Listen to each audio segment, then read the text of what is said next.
guys, it's Ilene here. Welcome to my channel.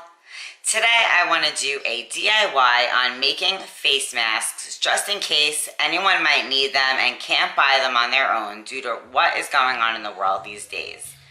So before I get into this, I just want to ask you to please subscribe to my channel and don't forget, hit that bell icon so you get notified every time I upload to YouTube. For you guys that don't know, I do work in healthcare and I am a food service director and dietitian in a small nursing home. Therefore, we do need to wear masks at all times because we're handling food and we're interacting at times with the patients in the facility. So one of my coworkers had started sending me all these different tutorials on how to make masks. And I thought, why not give it a shot? And now she actually wants me to make her a whole bunch of masks. So the first one that I tried was basically my prototype, and I did that off camera, and now I'm gonna show you how you guys could do this if you wanna make one yourself. So this is my prototype. I did it in this leftover kind of animal print pink fabric that I'd already had on hand. And I had elastic also on hand. I got a lot of supplies, a lot of things, but no time to utilize them. So now I want to put them to some good use. So let me show you how this fits.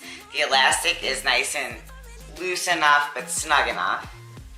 And this is how it fits, guys.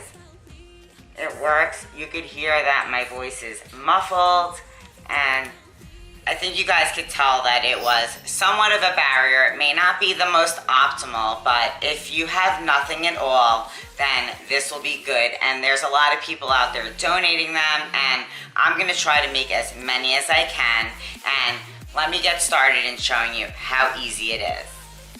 So guys, I got a lot of spare fabrics just laying around, doing nothing. So I'm gonna figure out which one we're gonna do this tutorial with. And I wanted to show you, this is some Wonder Under stuff. It comes on a roll like that. And I'm going to be using this to make mine a little bit thicker.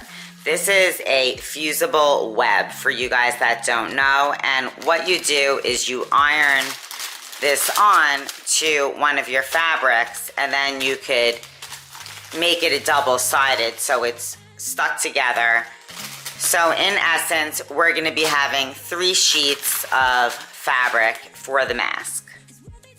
I wanna mention that you can machine wash this, as it says right here, with warm water, delicate cycle, do not use fabric softener, and you could tumble it dry. So these masks will be completely washable on a daily basis for each use. So for this tutorial, I'm going to be making one in the child size, and I've already cut out my pieces, and I'm using just fabric I've had on hand, obviously, and this is some Jaws shark fabric. So this is very cute for a little boy. The fabric measures about 7.5 this way and 5 inches that way. And I've got my front and my back panel. I've got this piece of scrap cotton for the inside also, because I'm going to use my Wonder Under. Now, if you guys haven't used this, you could tell it's a smooth side and a rough side.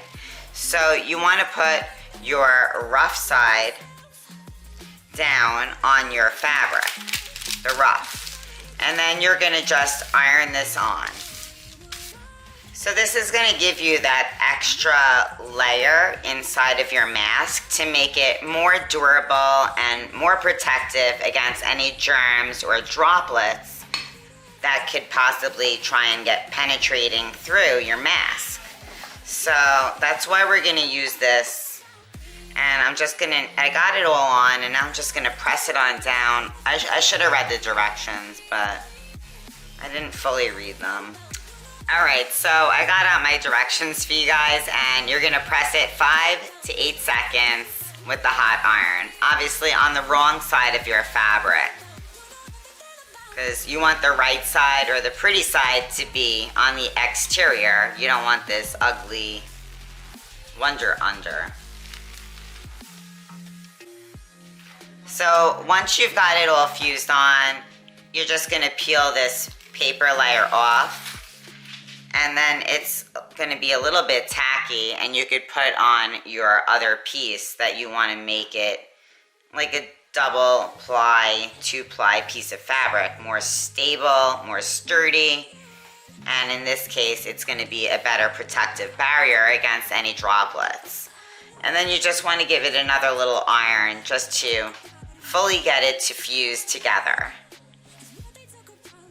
So there we have it, and obviously it's sticking out a bit, and I'll just trim it on up. So now we're ready for our elastic pieces, and like I said, this was 7.5 this way and 5 that way, and I made these 7 inches, just a ½ inch less than this dimension. And I did the same thing for the children's and the adult. So the adult mask was 9 this way by 6, and I made the elastic 8.5 instead of the 9.5 inch less when I did this one. So at this point, you're gonna end up putting the 2 right sides together, and you wanna sandwich your elastic in between. So you're going to put one end in the corner this way, and the bump is gonna go out towards the middle of what would be the mask, and the other corner that way. So we're gonna pin this into place. And if you have a pattern that makes a difference, you're just gonna wanna figure out how you want it to be when you reverse it. So in this case, it really doesn't matter. The sharks are just swimming any old way. So I'm gonna just pin this together and get ready to stitch it. Once you have it pinned in place, you're gonna stitch around, but you wanna leave about 2-inch space so that you could undo or flip your project the right sides out. So you wanna leave enough space to get your fingers in to be able to flip the mask right side out. Now it's stitched, and I've already trimmed off my excess threads, and what I like to do is just cut the edge off on the corners, and you don't want to cut your stitching, so be very careful. I just think it gives a cleaner look when you're done.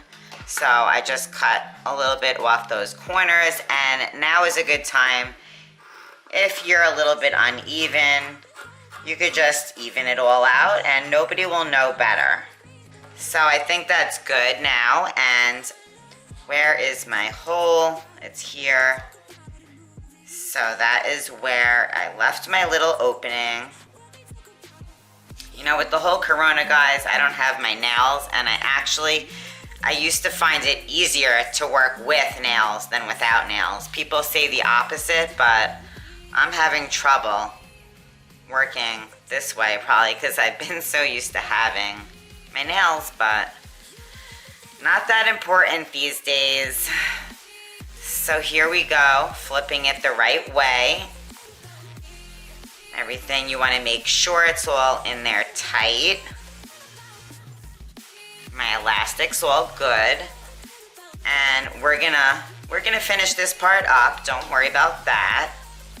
So what I like to do now is just go ahead, try and get these folded properly, and then just give it a nice press with the iron.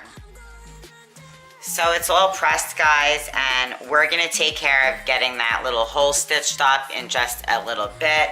But now we wanna start making our pleats in the mask. And the pleats are gonna give you this effect here to make it more like that mask and give you that flexibility to breathe. So you're just gonna kind of fold it in half, and then you're gonna just pinch it down just a little bit, maybe 1/4 of an inch, I'm saying, and pin it.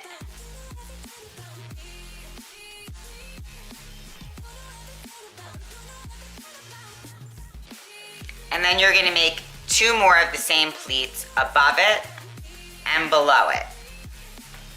So my pleats are all pinned, and I'm gonna bring it back to my sewing machine, and I'm gonna stitch it all around the entire mask, and that's gonna take care of that small space that we use to turn our mask right side out. All right, guys, so this is what it looks like. This is the children's mask, and I think it came out fantastic. I'm super excited about it. And here is the women's one, so you guys can see the difference in size, women, men's. I'm gonna be making more for grown-ups in the same size and more for children in the same size. But I just wanted to give you guys that quick tutorial in case you want to try this for your loved ones. All right, guys, that's it for today. That is how easy it is to make your own face mask to try and stay protected from germs and the coronavirus. And just in general, this might even be some good practice. If you're at the doctor's office, you don't know who you might be sitting next to, wherever you may travel. So it might just be a good idea for everybody to start practicing this type of, infection control deal just to stay safe and live more healthy life. So if you like videos like this, I hope you want to give it a great thumbs up, subscribe to my channel if you haven't already, and hit that bell icon so you get notified every time I upload to YouTube. I'll see you soon. Bye.